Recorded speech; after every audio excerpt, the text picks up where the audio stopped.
Yo, what's up, everybody? It's your boy Lavish. You're rocking with another interview here for Lavish World TV. I'm with my boy Ice Cold 3000 of the Turf Feinz, my former teammate, and also one of my mentors. Got the blessing from Unc, it's just a text out here. They saying I'm back, I never went nowhere. No change to my armor, it ain't no dent nowhere. Don't play with me, I am who they protect out here. Got the keys to the bay and the whole west out here. Put it out, point it at it, and set your neck go there. Bitch, I got now, later, and next out here. What's up, brother? How you doing, man? I'm good, mama. I'm good.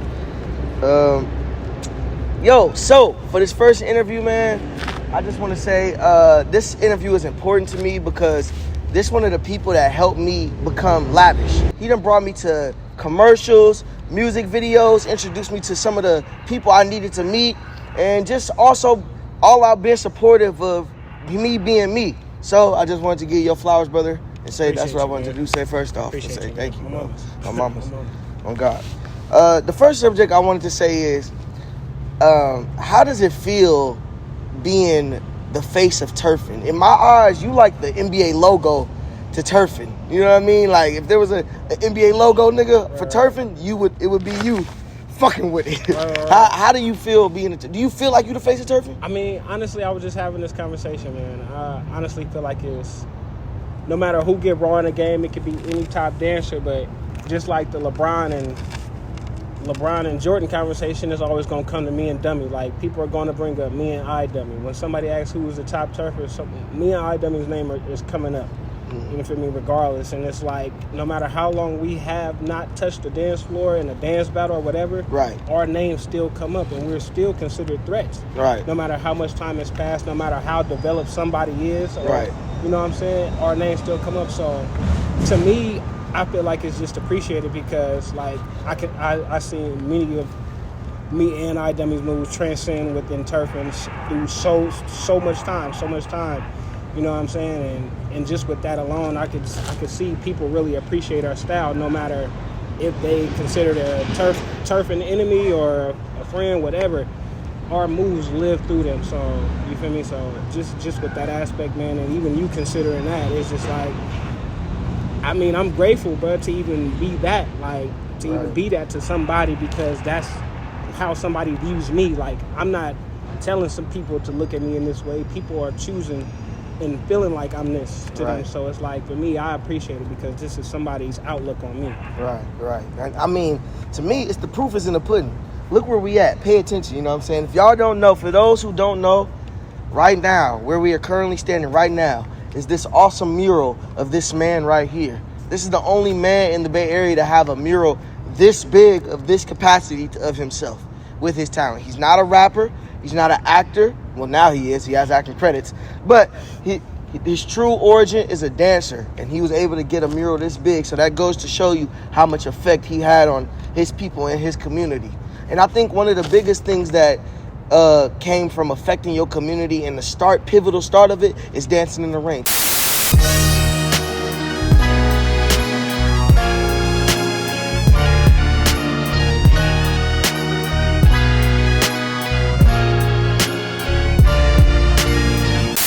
Talk about that a little bit. How did that even transpire, bro? So that video is an ongoing story, man. Like, I just talked about that this morning. It was crazy, man. But that video touched a lot of people in various different ways because everybody has their own relationship with that video.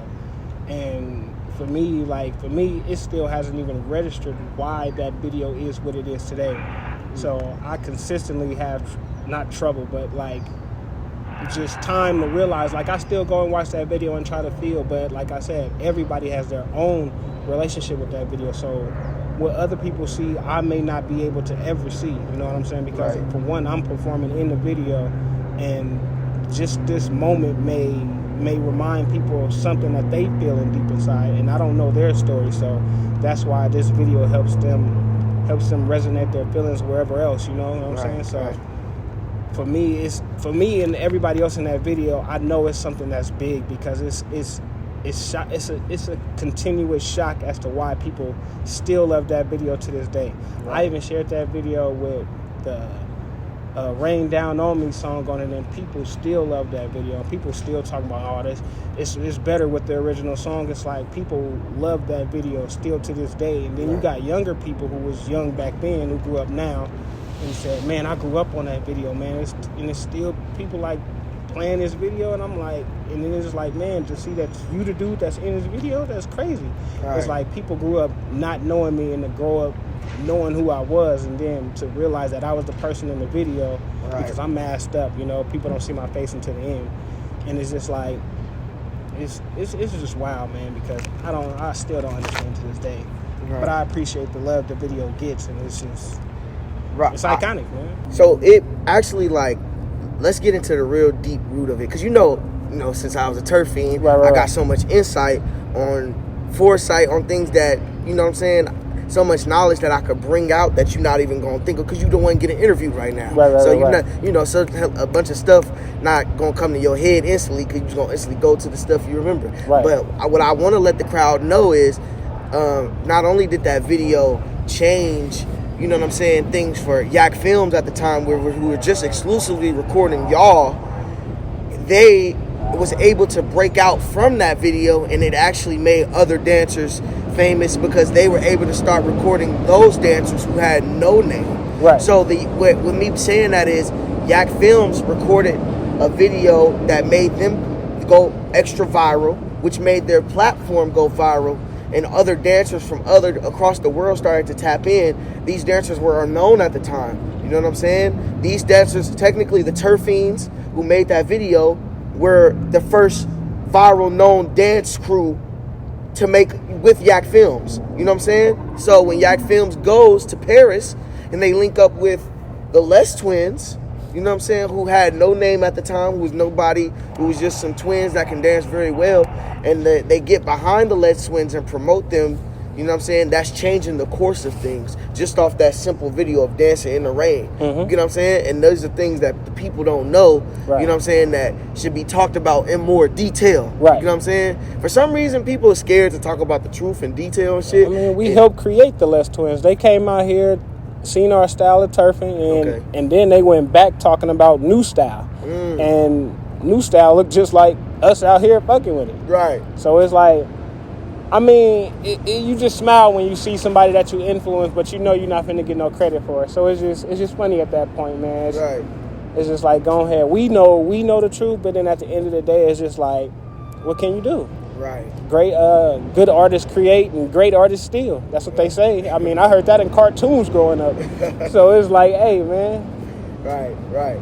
And with that, seeing how the Les Twins has gotten so many opportunities, not saying the Turf Fiends have, because yes, you guys have and done so much stuff, but on the level and respect as the Les Twins, do you guys feel like there's been some type of blackballization or some type of force holding y'all back from being on that level?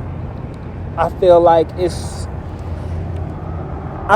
well, if it was up to me, which is I'm not like a solo dancer. I don't want to do this alone. That's not where I get the excitement from. I don't want to make it by myself, because I can take my other route and do what I want to with that. Like, I can still create without being a dancer. Right. But as far as dancing, I want to make it with the Turf Fiends. I want to make it as a Turf Fiend, because when I stop dancing for the Turf Fiends, I still want to be able to do business for the Turf Fiends, with the Turf Fiends. You know what I'm saying? Like, I want the Turf Fiends to be like a trademark franchise name eventually, because I don't see the Turf Fiends as a dance battle team and going music videos. Well, I do, but the team is like an academy, kind of like a lot like what Lottie is doing, because it helps create and give kids opportunities so they can have something to do. Right. And I feel like that's more important than, you know what I'm saying, like, than anything, because like I said, man, I ask 15-year-olds right now what they do for fun, bro. They have nothing to do. So that it's like, what can they do? And everything they want to do costs a lot of money, and they can't afford that monthly. You know what I'm saying? Right. So What I'm saying is, man, I just want to be able to create opportunities for people, man. Just help doing like what we've always done. Like that's what we've always done. Like you said, I helped you, and we helped each other. Everybody on this team has helped each other in a way to where we helped each other grow, and we changed each other's lives. Right. Everybody that has been down with the Turf Feinz, lives have changed, and that's facts. So it's like, you know, whether it's been money or just influence, you know what I'm saying, for the community or anything, I feel like the Turf Feinz have done that for people. If the Turf Feinz gave people a platform to be a voice for your community, for your people, for the people that do believe in you. Right. So, you know what I'm saying? So at the end of the day, the Turf Feinz was more than just a dance group to me. And I hope that it was that for everybody else. Because for me, it's like a family. It's like it's everything. It's like an internship. It's like a school. It's everything wrapped into one. And you can't see that until you look at it from the outside looking in, until you recognize these people, where they came from. If you look at each Turf Feinz dancer, who they were like in the early 2000s, and you see what they've done over those years up until now, you'll be like, the Turf Feinz like actually do progress in everything the Turf Feinz touch. Right. And everybody, you know what I'm saying? So everything that the Turf Feinz have been a part of, which is damn near everything in the Bay, has been successful. Right. Because that goes to a lot of music artists, a lot of rappers, a lot of music videos. You know what I'm talking about. Right. But right. that and goes, which is leading into my next subject. Yeah. Actually. So yeah. 100%. Let's get into now. This is the time where, because this show, a lot of people want people to just be humble. You know what I'm saying? And being humble don't necessarily mean you don't got to talk about the things that make you happy, the things that you proud of, the things that you've accomplished because you spent the hours and work into doing those things. You know what I'm saying? Right. So if you accomplish that, I feel like you get to talk about it as many times as you want to fucking talk about it. Right. That's just me personally. A lot of people get intimidated by that because those people haven't accomplished nothing. Right. You know what I'm saying? So they start to feel a little bit this type of way because you talking about what you've accomplished. Exactly. So we're going to get into what you've accomplished. And I'm going to really sit here and name everything. Okay? And right, what we're going to do is we're going to start with videos, and then we're going to get into TV appearances first. Right. Secondly. Right. Okay? So I'm going to name all the artists or different music videos, and after I'm done, you stole out something that I missed. Okay? Okay, cool. E40 from Function music video. Bamboo, Boy, Slappin', Kamaya from, I don't even remember the songs you did with her, but right. Kamaya, Kaylani, right. Future, right. Kendrick Lamar, Tyga, G-Eazy, A$AP Rocky, Mac Miller, Lil Jon, YG. Yeah. Just hearing all those names, to me, the average person, if you was to ask a person who you worked with, and they named about 4 of those names, you're impressed. All of those names, all in one career off dancing, bro, that's amazing, bro. On mamas, man. I respect it. On mamas, brother. On mamas, bro. Yeah. How did that feel? Like, how does it feel being listed names or all these names and you just being a part of that, like a part of history forever with them names? Man, I even said that's crazy because, for one thing is, tell me when the gold dropped on my birthday. Tell me when to go. Tell me when to go. Tell me when to go. Tell me when to go.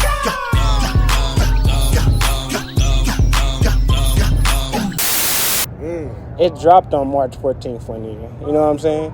So for me, it's just always been just big because it's like I grew up just listening to these cats, and the OGs always talked about these people, and now these guys are like my friends.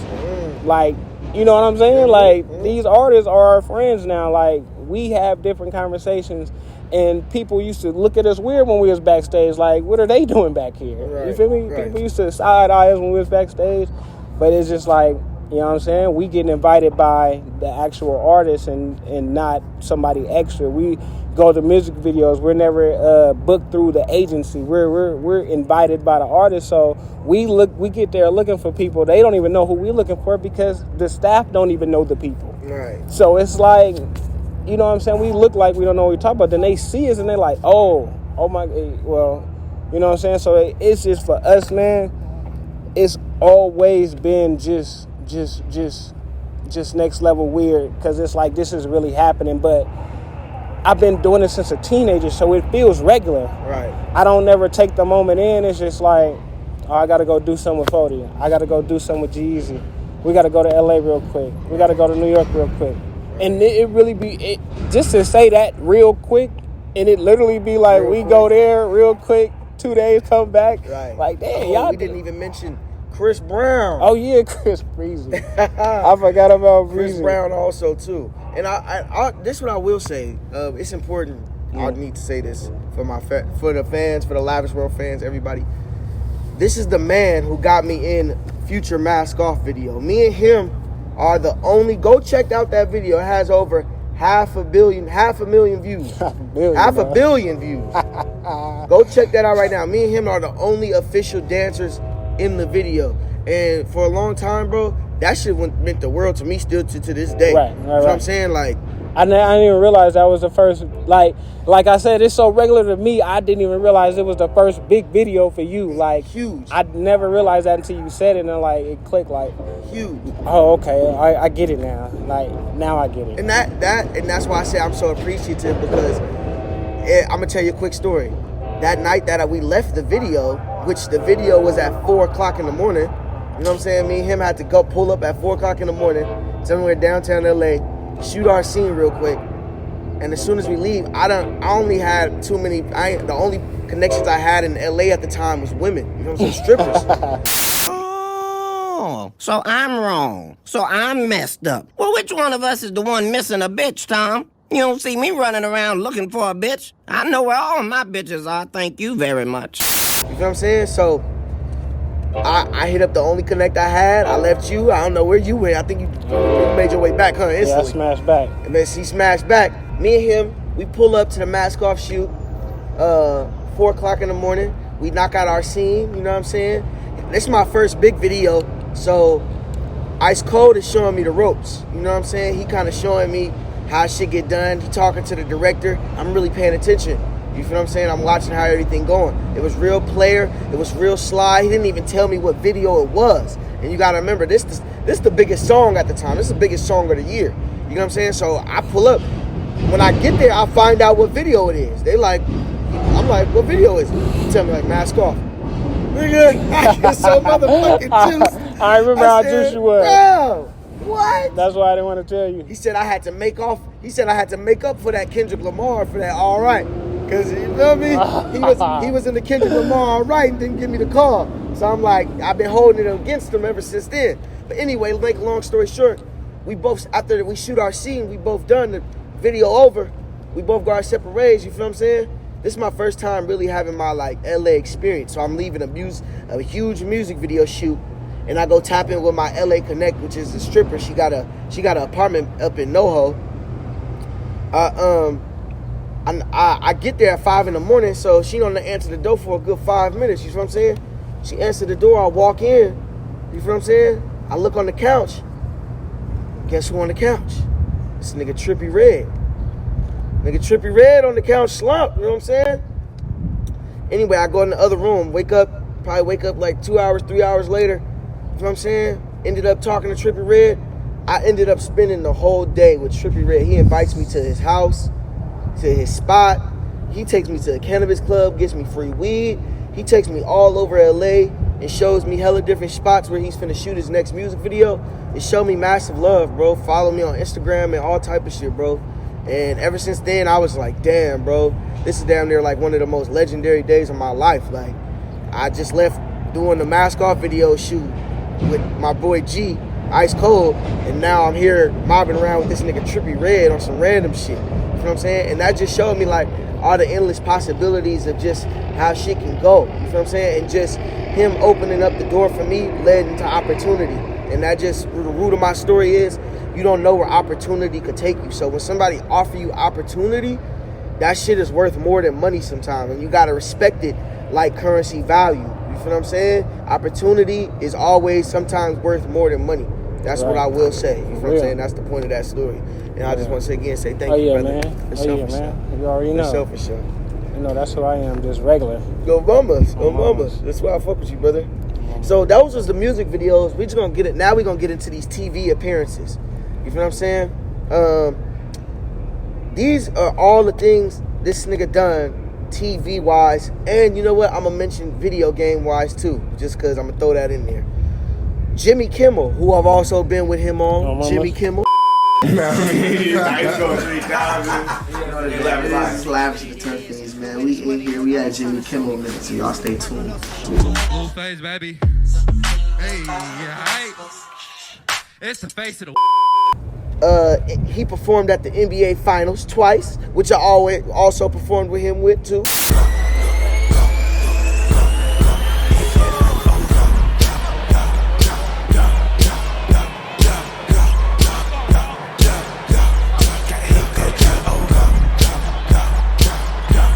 American Apparel commercial, Diesel clothing commercial, Beats by Dre commercial, Blind Spotting season 1 and 2 coming up soon. Kicks the movie. What is the movie called on Netflix? All Day and the Night. All Day and the Night on Netflix. And Revolt TV over multiple times, man. And Empire. And Empire, the show. With Frenchie. With Frenchie, baby. Shout out to our brother Frenchie, baby. Frenchie, boy. You doing your thing, Frenchie. Yeah, man. All these TV appearances are probably like, even if a person get on one of these in their lifetime, they juiced. How do you feel being on all of these, and which one is your favorite one out of all of them? I think my favorite one is All Day and the Night, though. I'm not gonna lie, because I had the what's a Kodak and them type hairstyle with my dreads then, I felt like I looked take it clean. You feel me? And bruh's like a top actor, bruh. It's like a top actor. And it's like, in that scene, I damn near had him crying. Like, right. You feel me? Because I'm checking his car, and you feel me? I'm like, it's just like that, bruh. And then the hood was happy for that. Right. You know what I'm saying? Like, that's why I feel like, that's why when they announced me as the People's Champ at the battle, like, at the Oracle a while back, bruh, it's like, I may not get all that fame type love, like all that Hollywood type love, but when I'm here though, it's real. It's like for real. It's like for real, bro. It's like I don't just shake people's hand because I'm popping right now or nothing. You know what I'm saying? I talk to people because I talk to people, bro. This is who I am. So I am a people person. You feel me? And that's how I feel. And that's the main reason why I feel like people even like me as a person. You feel me? So the dancing is just added to it. You feel me? But who I am as a person is what's keeping them here. You know what I'm saying? Right. So that's how I feel, man. I feel that 100%, man. That was a solid answer. Perfect.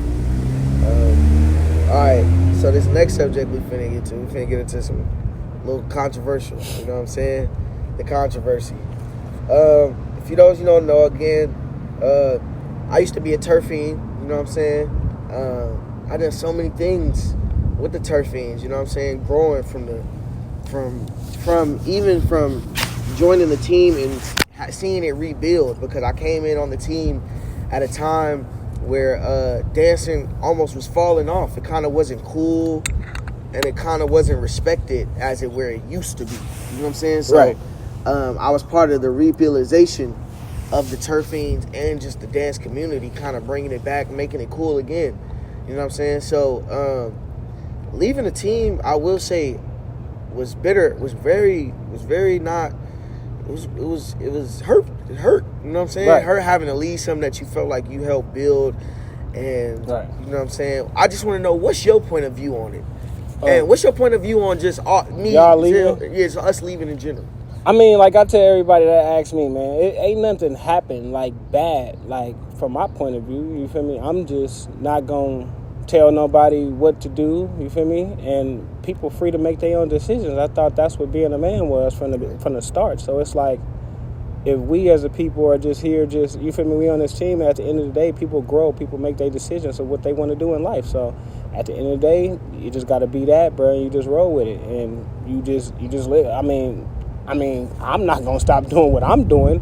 You know what I'm saying? Just because y'all left, it's like, at the end of the day, y'all are part of the Turf Feinz branch that I was talking about earlier. Right. And it's like, I know that I taught you a lot and you appreciate me for that. And I know it's like, I know where y'all coming from. And so it's like, at the end of the day, y'all still came from here. Y'all still came from us. So at the end of the day, it's like teams, it's like niggas winning championships and they went on different teams. Every time they see each other, it's love.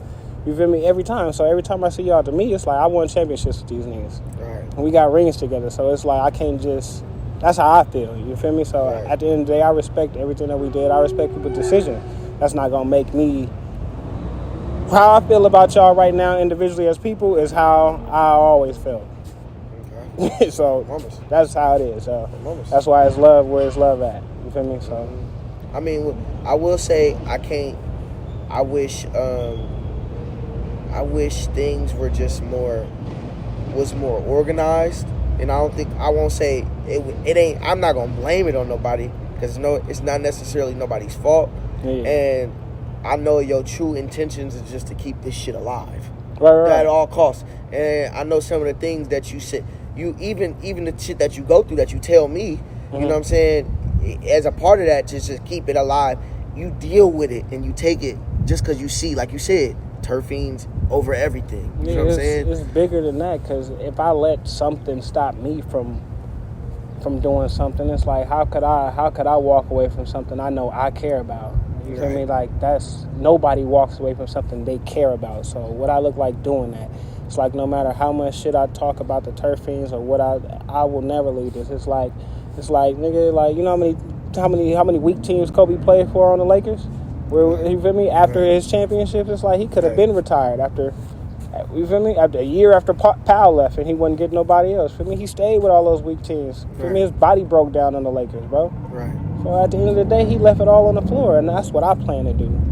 You feel me? No matter how I go out, bro, I plan to leave it all on the floor, and I'm gonna do it as a Turf Fiend. I'm not gonna do it as nothing else. I'm not gonna title myself as no other type of dance. I'm a turf dancer to the end of this shit. So I'm not gonna ever disown my foundation just to try to appeal to a crowd. It's like I'm a turf dancer, and that's what I'm gonna always be. No matter if outside people look at my style as a jazz style.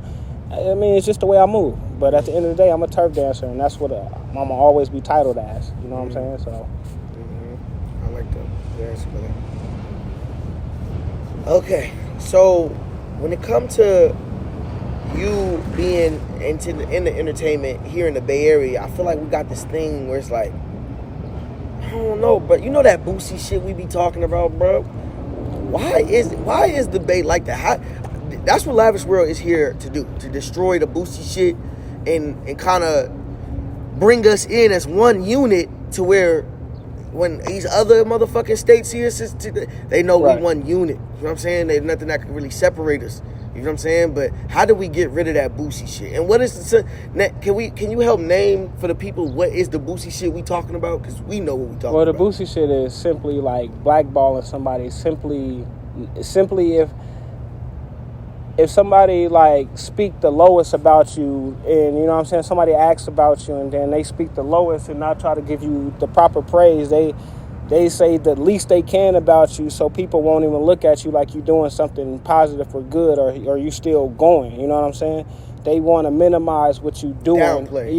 Downplay and minimize what you doing out here consistently still to make they light look brighter. But you ain't got to dim your light to shine on somebody else. That's the whole thing, bro. You can go buy more light bulbs. Right. You know what I'm saying? So yeah, I feel like people need to get out of it's greed. It's like, it's one word, bro. It's greed. Everybody don't think it's something out there for them. It's like, think about this, bro. It's a lot of turf dancers, right? But we all do a lot of great different stuff. Right. We all under the same umbrella, but we all got different talents and interests that drive our careers different. We're not all doing the same thing. We're all doing different great things. Right. You know what I'm saying? We all pushing forward our culture, even though it's some people that's not, because they're not meant to do that right now. They don't have the opportunities, and the ball is not in their hand to push the culture forward. So that's not a responsibility for everybody. But the people who everybody know who responsibility it is. Right. Like it's a few people. It's more than 5 people responsibility right now that I can count. You know what I'm saying? Right. But everybody just got to keep doing what they doing so they can move the culture forward like they doing right now. Everybody got their own job to do with this, but as long as people just keep that greed in their system and want what the next man have, because that's them and that's what they're getting because of who they are. Right. That's not for you. So that's why when you stop and realize what your purpose is and what your path's supposed to be, That's why you become successful. That's why everything seems easy. That's why it seems effortless, right? Because you know what you want to do. You know how it feels. You like, okay, I may not have been here before, but it feels natural. Right. Because this is what I want to do, and I got the motivation to do it. You feel me? I got the tools to do it, and I got the knowledge to do it. So it's going to be smooth. You know what I'm saying? Because I know what I'm doing. Right. That's fucked up. Man. That's why I use the perfect person to interview, bro. Yeah. Okay, so this is the last question. We can wrap it up. Come on. What is the plans for the future? Where do you see yourself in the next 5 years? And what's your goal overall? My ultimate goal. Ultimate goal. My ultimate goal, honestly, bro, like I'm gonna just keep it 100. Keep it a Dino. Yeah. Fuck everybody. What my real ultimate goal is, it has nothing to do with entertainment. I want to own an orphanage because there's so many kids who have real parents that suck, and there's so many kids who don't have parents and that sucks. So it's like, what if I had a big spot or a big house that all these kids can live in, and we can feel like a family, even though they're going to be missing some of that. But with the environment that I plan to have for these type of kids, it's like I can feel like we can grow together even if they don't end up getting adopted. You know what I'm saying? So if that doesn't end up happening for them, they can still grow up under, you know what I'm saying, under me or whoever with me running it. So my plan is, man, I just want people to feel wanted, because I know what it's like to not feel wanted and not feel believed in, and then shock the world. You know what I'm saying? Right. It's like, come on, I don't believe it. I wanted to go to the NBA. I wanted to be a hooper. I wanted to do all that, bro. Like, my partners before dancing to tell you, like, bro, I really wanted to do that. But they see me flourish in this, and they still support me. Like, those are some of my main supporters. My hoop partners is some of my main supporters, bro. Like, still to this day. Niggas I used to hoop with, bro, is some of my main supporters, bro. So it's like, they the ones that kept me going before the turf community and before I started meeting people like you and developing relationships with other dancers. Right. It's like my hoop niggas the ones that kept me going. You feel me? So that's why I still carry that basketball energy within this turf and shit, because that's really all I know. That's how I know how to be a teammate. That's how I know everything about battling, because I've been under pressure before. I've been on the floor before. In practice, it's been tough. I hadn't had coaches that done got in my ass. I hadn't seen coaches that has been rough. You know what I'm saying? Like, I used to play for a team called DBC, bro, Defensive Basketball Club. So that team was all about aggression. It was all about, you feel me? So everybody on that team made sure they showed each other what it was. You know what I'm saying? So that whole team inspired me, bro. Like, my nigga Amari Powell, like, rest in peace, my nigga Powell, but all my hoop niggas, man, inspired me. See my nigga Kiwi overseas in Australia dropping 40 a game right now. 40 a game. Shout out to Kiwi Gardner. Shout out to Kiwi, little cuz. But he's scoring 40 a game right now, bro. And it's like people thought he was done. He even won a championship with the Santa Cruz Warriors. People thought he was done, bro. But, you know, he's still doing what he loved. And he's the boy at it. Right. So I look at my family and I look at myself. Like, my uncle is Joe Morgan. For those that don't know, like Cincinnati Reds, Oakland A's, he got the street over there right by the Coliseum. Joe Morgan, man, that's my uncle. You already got famous blood. So, you feel me? So, it's like when I look at him, he's a 99 on the video game. So, it's like, bro, am I a 99? Like, you know what I'm saying? Like, that's... Oh, you definitely 99 this turn. I know as a legend, for surely I'm a 99, but, like, currently I'm probably like a 90, 95, 97. You know what I'm saying? But all time, I'm for sure 99. But I appreciate Lavish World, man, Serial Boys, man, for giving me the platform to speak my shit, man, talk and get this shit off my chest, you know what I'm saying? I respect everything, man. So I want you to keep doing your thing, man, and keep this shit going, man. I love what you're doing, man. That's on my mind. I'm trying to take over West Coast media because, honestly, bro, there's nobody in the Bay doing this like this. We got, shout out to Thizzler, shout out to the innovators, shout out to everybody that's pushing something for the Bay Area culture, but I think it's time for new, you know what I'm saying, new different wave and a new whole, somebody to add on top, you know what I'm saying, to what we already got. Because, like I said, it's a new Bay Area wave finna hit. If you ain't in front of it, you're going to get wiped out. So be aware of that. I just want to say again, shout outs to everybody that's been watching. Again, like, comment, subscribe on the viewers. We finna hit our first 1,000 views. It's only been 5 interviews, and we finna hit our first 1,000, and we only got 150 subscribers. That shit mean the world to me, bro. Like, That's if we could dope get, shit. I'm just trying to get to 1,000 subscribers. If y'all can help me get to 1,000 subscribers real soon, I'll be very appreciative. Mamas, keep watching and stay alert. Shout out to the Turf Feinz, man. My Shout mama. out to the Turf Feinz, man. Shout out to my son too, man. I love you, Cody. Wow.